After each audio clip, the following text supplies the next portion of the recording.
Hello friend, good morning. This lesson means that a question of trust written by Victor Canning, right? This lesson is about question of trust and it is in 10th standard.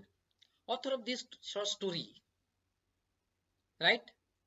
And this story is moving around Horace Denby.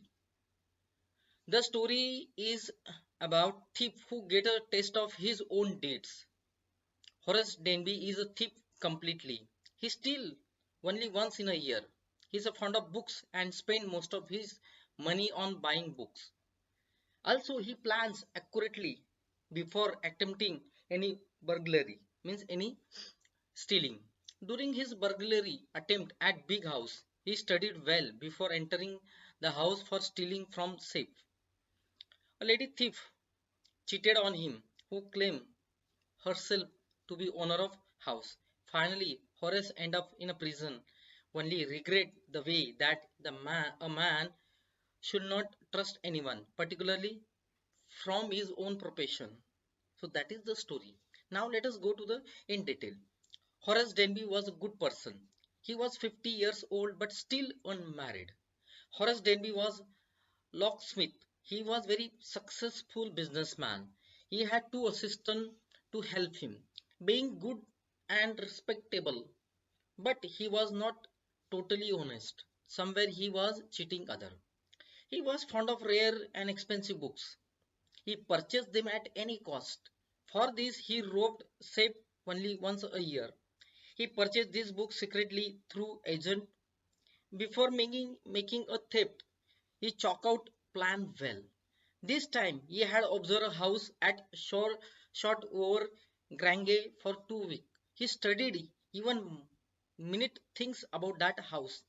I mean, minutely he studied that house. Family was now in London.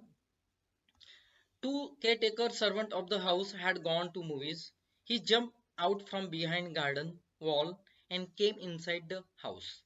He had taken a key from kitchen door hook. Then he wore gloves. He opened the door. He was very careful enough to leave any fingerprints. There was a vase of flower on table. Fragrance of flower tickled his nose. He sneezed out repeatedly at that moment. He heard the voice of young lady. He pretend means she pretends to be wife of owner of that house. She told him that she had come there suddenly because she wanted her jewels to wear them at party in the night. Danby requested the lady to let him go home. Right? She asked him to open the safe as she needed jewels, but she had forgotten the number. Danby willingly opened the safe without gloves. The young lady got jewels.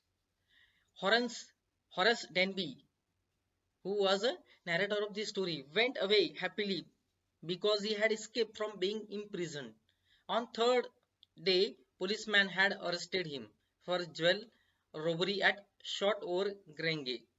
His fingerprints were found at robbed place. He confessed that he had opened the safe for young wife of the owner of the house, but in reality, the owner's wife was about 60 years old. She said that the story was not true. No one believed Denby, means Horace Denby. Now police arrested him. He was assistant librarian in prison. He always thought of charming young lady who was in same profession as he was. Now he did not believe in the thought of honor among thieves. Conclusion of this story. The message of this story is that we should not trust anyone without discovering out about that person. Right?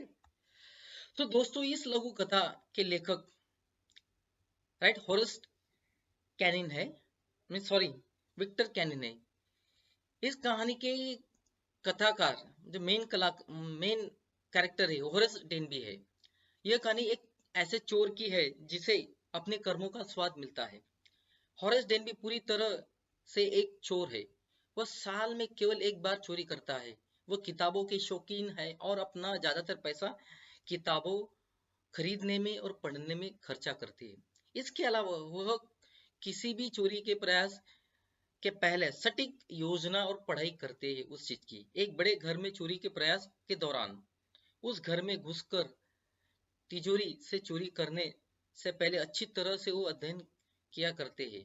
एक महिला चोर ने उसे धोखा दिया जो खुद को उस घर के मालकिन होने का दावा करती थी। अंत में होरेस जेल में समाप्त हो जाता है। इस तरह पश्चाताप करने के लिए एक आदमी को किस पर भरोसा करना चाहिए, खास कर अपने स्वयं के पेशे से। तो आइए देखिए यहाँ पर डिटेल स्टडी।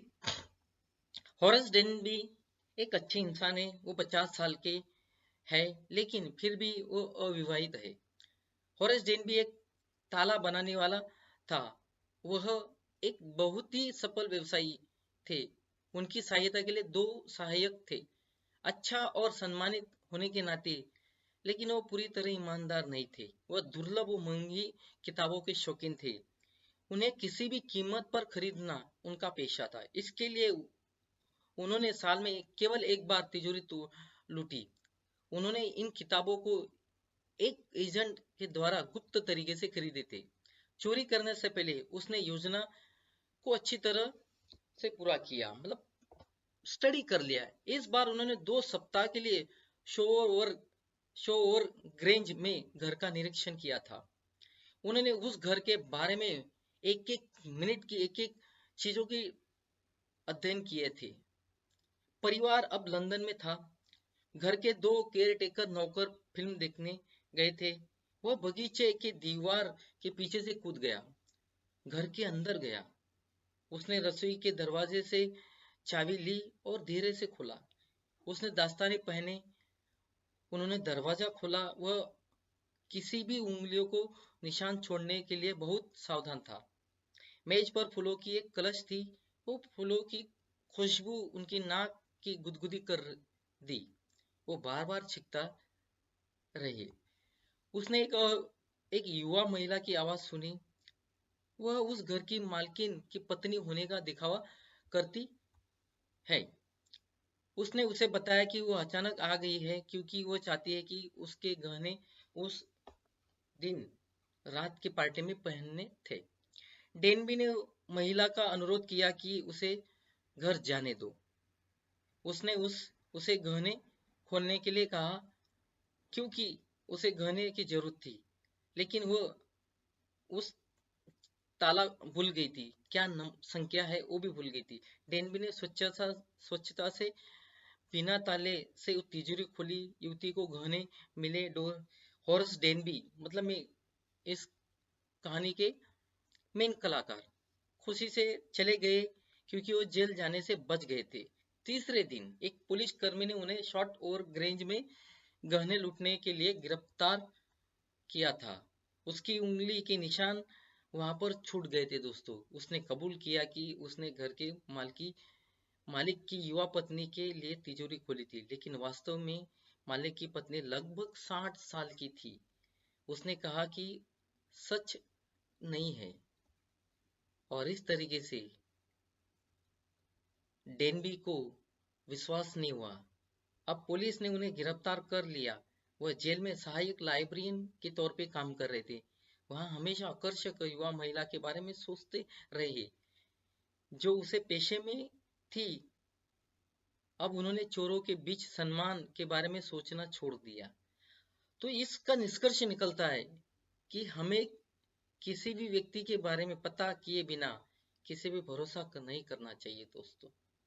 तो रीड करो इस स्टोरी को और पढ़िए, देखिए कि हम क्या सीख सकते हैं। Thank you, wish you all the best.